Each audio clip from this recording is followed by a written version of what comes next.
Olá a todos, sejam muito bem-vindos a mais um vídeo de estudos do Protocolo de Suporte Básico de Vida do CBMGO. E hoje nós vamos dar continuidade ao nosso assunto de parada cardiorrespiratória.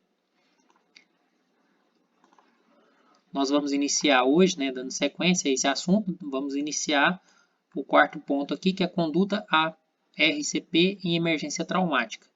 Bom, você que está começando o vídeo agora, esse vídeo de hoje vai ter vários pontos diferentes dos vídeos anteriores, de emergência clínica, em emergência em crianças, vai ter vários pontos diferentes. Então, presta bastante atenção do início ao fim, marca os detalhes aí no seu material. Então vamos lá, vamos dar início direto. Sempre lembrando que eu tento ser o mais direto possível. Se tiver alguma dúvida, volta o vídeo. Porque às vezes eu não repito o que eu disse, mas você pode voltar o vídeo porque está assistindo posteriormente, né? Então vamos lá. No item 1 aqui, ó, sempre avaliar e priorizar a segurança no atendimento. Ainda mais porque é uma emergência traumática. Por exemplo, se é uma emergência traumática de choque elétrico, o ambiente pode estar inseguro, pode estar algum material, algum equipamento, alguma estrutura energizada ali. Então, priorizar isso antes de começar a fazer o atendimento, porque senão vai ter uma vítima e uma nova vítima que vai ser o socorrista, o bombeiro militar que estiver ali. Item 2. Iniciar a avaliação primária XABCDE e intervir conforme a necessidade. Então, a primeira coisa que a gente vai fazer, avaliação primária, certo? Então, vamos lá, ó.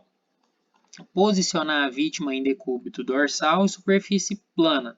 Até aqui está igual. Rígida e seca. Beleza, tudo igual. Olha a diferença aqui. Vamos mudar a cor aqui.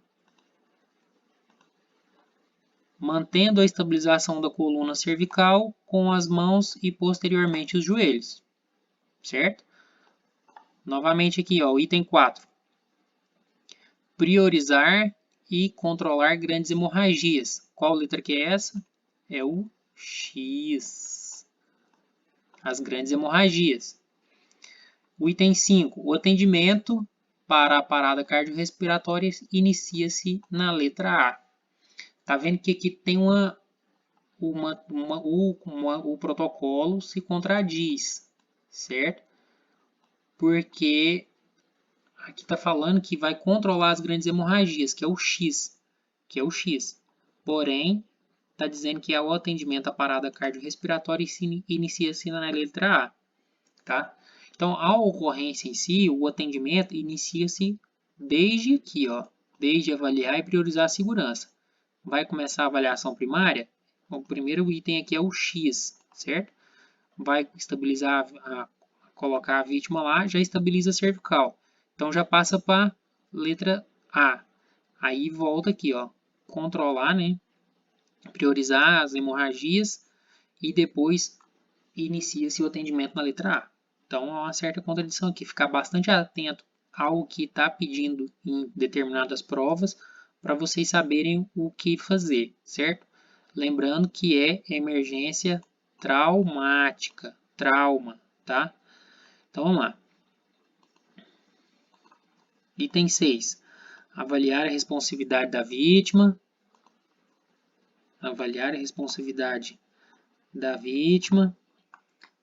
Como que a gente faz essa avaliação da responsividade? Chama ela tocando pelos ombros e chama com os dizeres: Ei, senhor, senhora, tudo bem com você? Você está me ouvindo? A pessoa vai responder você, seja verbalmente, ou seja, te apertando, segurando sua mão. É uma forma dela responder. Ela está responsiva. Ela fazendo esses movimentos, dando estas respostas, ela não está em parada cardíaca. A pessoa te ouviu, apertou sua mão, mesmo que ela não responda verbalmente, ela está lúcida, portanto, ela não está em parada cardiorrespiratória. Caso ela não responda, a gente vai para o próximo item aqui, ó, checar a ventilação, ver, ouvir e sentir, tudo simultaneamente, e esse procedimento não pode demorar mais que 10 segundos. Presta atenção, se você toca ela no ombro e chama ela, ela te responde. Você precisa verificar a ventilação? Não, não precisa, porque ela te respondeu, ela está respirando. Ela precisa inspirar, puxar o ar para dentro do pulmão para soltar as palavras e responder você, ou seja, ela está respirando. Você não precisa fazer essa avaliação aqui. Ela não te respondeu, ela está inconsciente, ela não responde nem apertando você, fazendo algum movimento, piscando, nada. Checa a ventilação ver, ouvir e sentir, tá?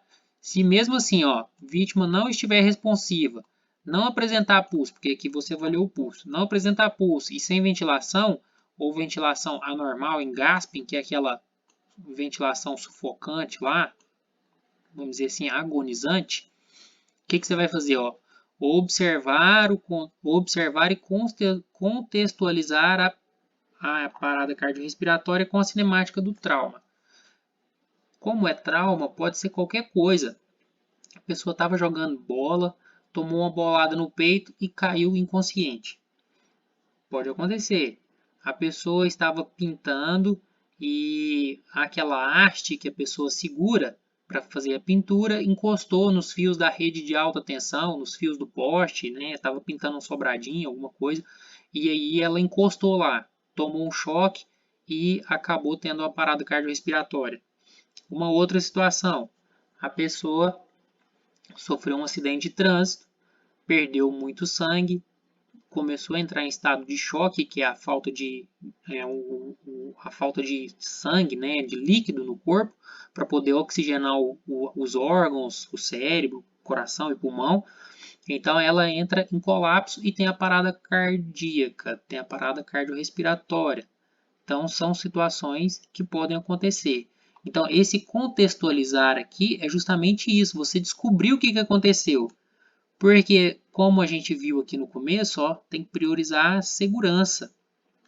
Pode acontecer do que aconteceu, que levou o que aconteceu, né, o que levou essa pessoa a ter uma parada cardiorrespiratória, pode acontecer novamente. Você estando no local onde a vítima estava, você pode ser a próxima vítima. Então é extremamente importante contextualizar.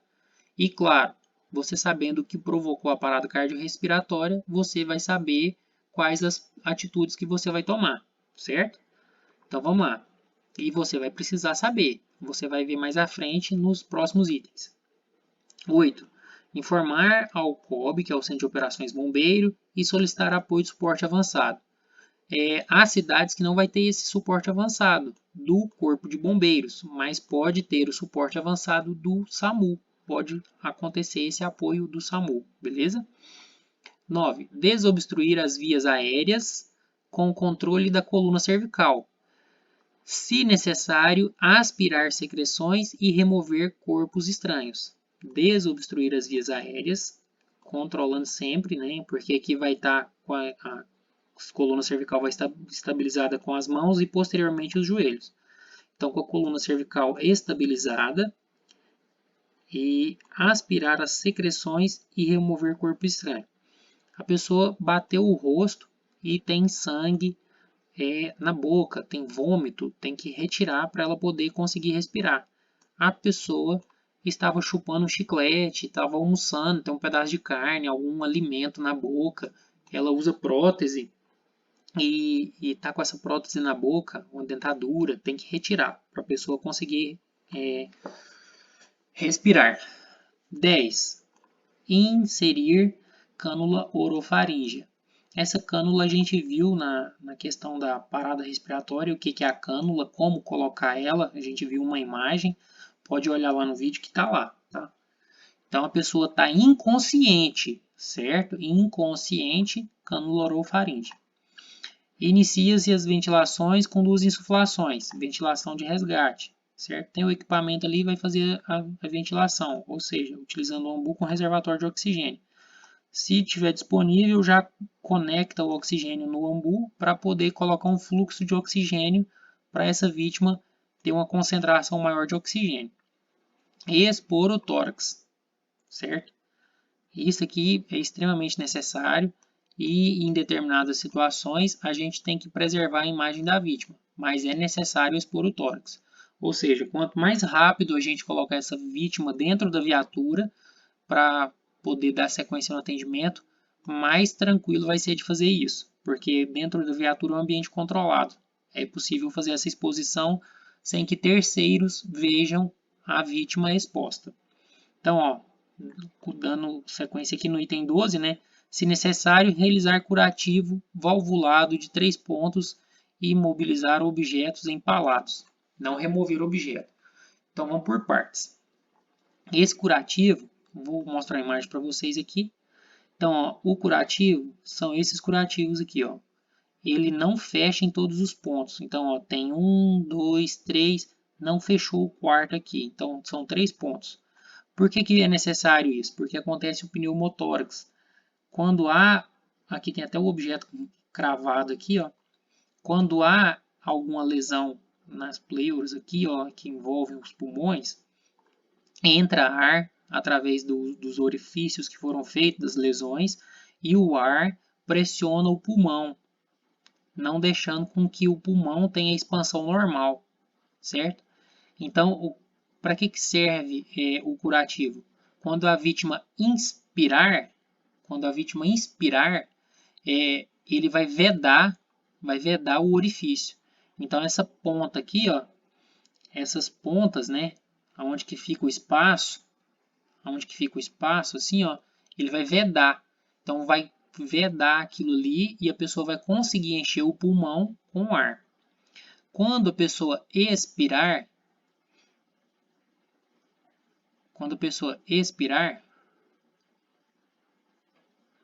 que o pulmão joga o ar para fora, vai sair o ar, certo? Vamos voltar lá para o manual. Então, temos o curativo ovulado. Quando temos o curativo ovulado, e depois a gente vai ter a questão de imobilizar os objetos empalados. O que é um objeto empalado? Nesse caso aqui é um bom exemplo. Ó.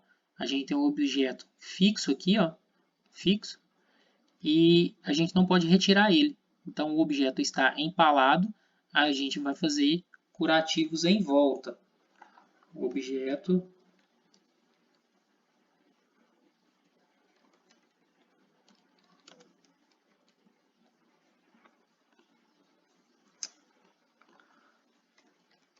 empalado. Então olha aqui para vocês verem uma imagem não tão complicada, né? Mas o objeto empalado é isso aqui, é o objeto encravado. Aqui tem algumas outras imagens para vocês terem ideia. Então, fixar o objeto é dessa forma aqui, ó, tá? Então, vamos voltar para o protocolo aqui, que eu acredito que ficou claro aí para vocês. No item 13 aqui, ó. Na sequência, adotar frequência de uma insuflação a cada 6 segundos. Pessoal, isso aqui, ó, provavelmente a viatura já vai estar em movimento, tá? Então, isso aqui vocês já vão estar em movimento.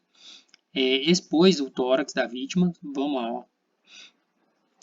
Só para a gente fixar isso aqui bem. Desobstruiu as vias aéreas, colocou a cânula, iniciou as ventilações, expôs o tórax, então vai adotar essa frequência aqui de uma insuflação a cada 6 segundos. Não demorar na cena do acidente. A prioridade nesse caso aqui é a remoção da vítima. Priorizar a remoção da vítima, mantendo as ventilações durante o transporte. Até agora não falou de compressões, certo? Então vamos ficar esperto. Não falou de compressões. Prioridade é remover a vítima. 15. A gente falou do 14º. 15. 15º. Continuar com a avaliação primária no interior da viatura. Se necessário e possível realizar curativos, imobilizações e outras condutas. No caso aqui, ó, se for possível, tá? Olha aqui onde que tá.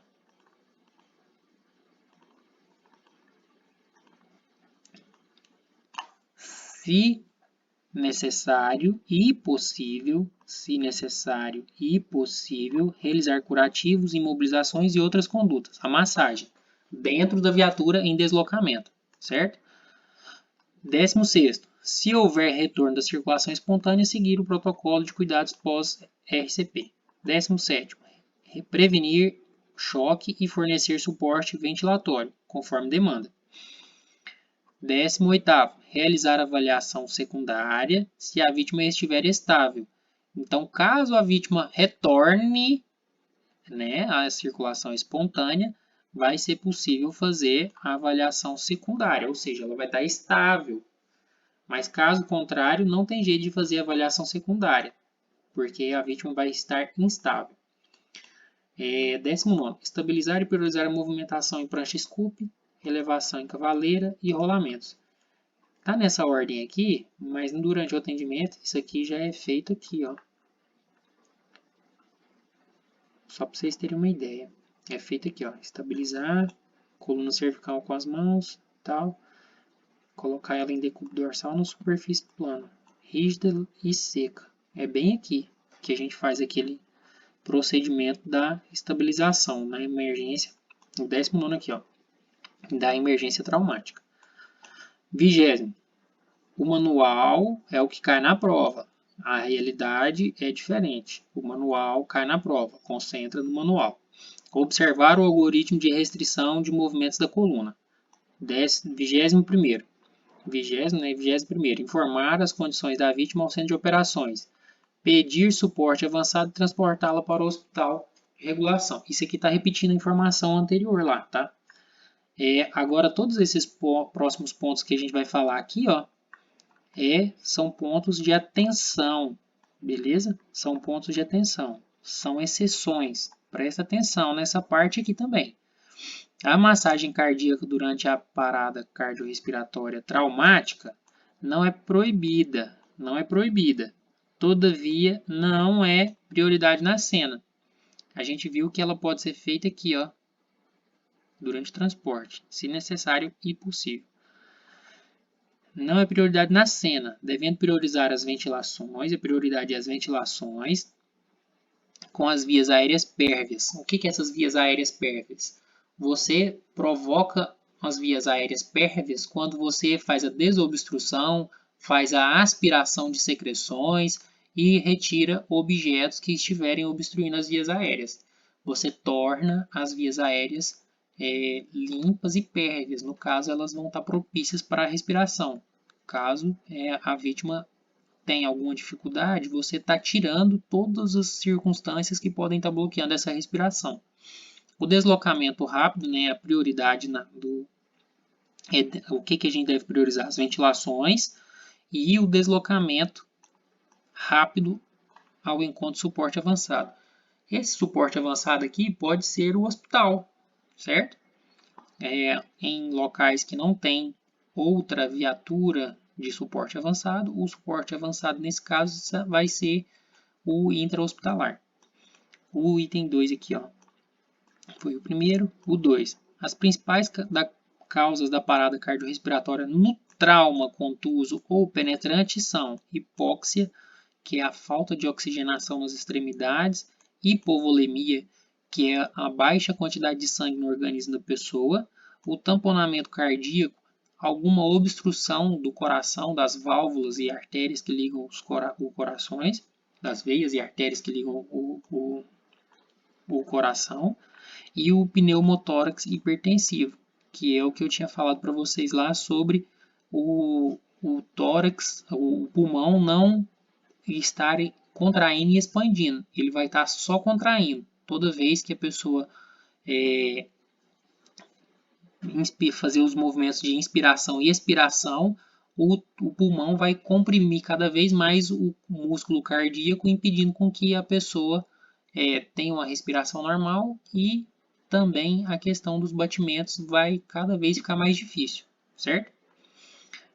O item 3 aqui, ó. O uso do DEA na parada cardiorrespiratória oriunda de trauma contuso ou penetrante não é prioridade. Não é prioridade. O DEA, nessa circunstância aqui, não é prioridade, salvo nos casos de suspeita de emergência clínica. Tá vendo? Outra exceção. Vamos colocar uma outra cor aqui. Salvo os casos de emergência clínica primária. O que significa isso? A pessoa estava andando de moto e aí ela teve um infarto. consequentemente, ela caiu da moto. Então, ela teve uma emergência clínica primária. Vou mudar de cor que ficou muito parecido. Então, a emergência clínica primária é justamente isso, tá? A emergência clínica primária é justamente essa circunstância que causou a emergência clínica traumática. A emergência traumática. A emergência clínica causou a emergência traumática. A emergência clínica, o que foi? O infarto. A emergência traumática, a queda da moto. Outra coisa que pode acontecer, a pessoa está fazendo algum trabalho em altura, em algum andaime, alguma situação dessa, tem uma crise convulsiva, uma hipoglicemia, que é uma emergência clínica, ela cai em cima de algum objeto, tem algum corte durante a queda, perde muito sangue, e aí ela tem um trauma contuso ou penetrante e acaba gerando aí a emergência traumática da parada cardiorrespiratória. O próximo aqui, ó, vítimas com parada cardiorrespiratória traumáticas oriundas de choque elétrico ou descargas atmosféricas, um raio, deve ser adotado protocolo de parada cardiorrespiratória de reanimação cardiopulmonar como se fosse uma emergência clínica. Isso aqui é outra situação, que é outra exceção. Ó. Parada cardiorrespiratória traumática oriunda de choque e descarga atmosféricas, deve-se adotar protocolo para reanimação cardiopulmonar em emergência clínica. Tá? Vamos lá, seguindo.